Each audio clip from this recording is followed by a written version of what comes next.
დიდი მადლობა შეკითხვისთვის.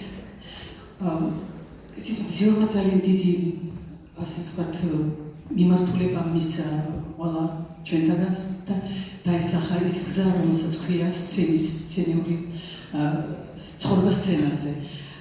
ალბათ გავხდებოდი, მაგრამ რაღაც სხვანაირი იქნებოდა ალბათ ჩემი ცხოვრებაც, იმიტომ რომ მზიურმა ძალიან დიდი როლი ითამაშა ისმა პედაგოგებმა ყველა ჩვენთაგანის ცხოვრებაში და მე მგონია მუსიკოსი ყველა შემთხვევაში ვიქნებოდი, იმიტომ რომ როგორც დავამთავრე ჩვენი ნიჭი დააძლევი, როგორც ეხლა ჩემს სკოლას, ყველა იქიდან მოდივართ ჩავაბარე თბილისის სახელმწიფო კონსერვატორიაში და ყოველთვის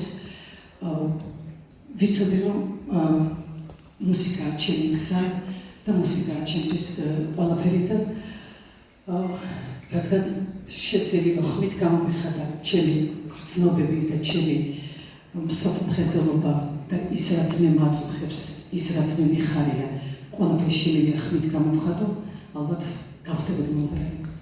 დღეს თუ უკრავთ კლასიკურ ნაზარგუნოებს თუ უკრავთ ხომ?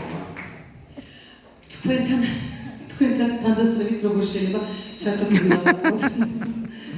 ფორტეპიანოზე და კლასიკაზე. Rasăpune clasica cele sihomulia, clasica svusme,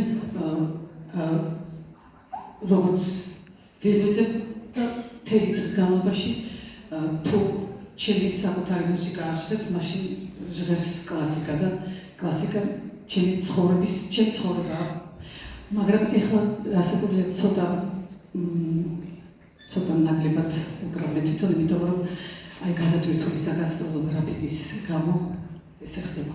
ჩვენ ვიცით, რომ კონცერტი გაქვს 7-ში და 8 ივნის თბილისის ფილარმონიაში და პრაქტიკულად ერთ დღეს გაიყიდა ბილეთები, ისეთი ამბავი იყო და მე მინდა წარმატებები გისურვოთ კონცერტზე და საერთოდ ყველა იმ გზაზე, სადაც თქვენ გამართ და სადაც კონცერტები